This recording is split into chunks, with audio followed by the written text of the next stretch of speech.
વેસુ-જોલી 4 રસ્તા પર દુઃખદ ઘટના બની હતી, જેમાં કાર ચાલકે ઓટો રિક્ષાને ધડાકાભેર ટક્કર મારતા 1.5 વર્ષની માસૂમનું કરુણ મોત નીપજ્યું હતું, જ્યારે અન્ય 4 લોકો ગંભીર રીતે ઘાયલ થયા હતા. તો આ સમગ્ર ઘટનાના હચમચાવતા દ્રશ્યો સીસીટીવીમાં કેદ થયા હતા. હાલ તો અકસ્માત બાદ લોકો દ્વારા કાર ચાલકને પકડી પોલીસના હવાલે કરાયો હતો. સુરતના ભટાર આઝાદનગર વિસ્તારમાં રહેતા યોગેશ નિકાળજે કલરકામ કરીને પરિવારનું ગુજરાન ચલાવે છે.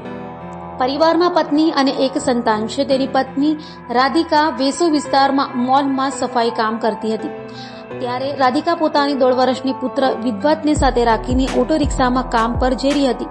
ઓટો રિક્ષામાં અન્ય 4 મુસાફરો પણ સવાર હતા, ત્યારે વેસુ-જોલી 4 રસ્તા પાસેથી ઓટો રિક્ષા પસાર થઈ રહી હતી.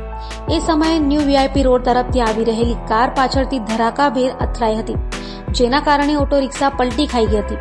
અકસ્માતમાં વિદ્વતને ગંભીર ઈજાઓ પહોંચી અને હોસ્પિટલ પહોંચતા પહેલા જ તબીબોએ તેને મૃત જાહેર કરી હતી.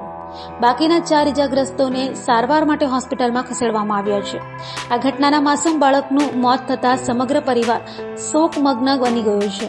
વેસુ પોલીસે અકસ્માતનું મોતનો ગુનો નોંધીને કાર્યવાહી હાથ ધરી હતી, જેમાં ઘટના સ્થળે સીસીટીવી ફૂટેજમાં સ્પષ્ટ દેખાઈ રહ્યું છે કે વેસુમાં કાર ચાલક નબીરા ઓટો રિક્ષાને પાછળથી ટક્કર મારતા રિક્ષા ચાલક સ્ટીયરિંગ પરથી કાબુ ગુમાવી દે છે અને રિક્ષા ડિવાઈડરના રેલિંગ સાથે અથડાઈ પલટી જાય છે, જેથી વેસુ પોલીસ તાત્કાલિક કામગીરી હાથ ધરી કાર ડિટેન કરી ચાલક ક્રિસ કેજરીવાલની ધરપકડ કરી હતી.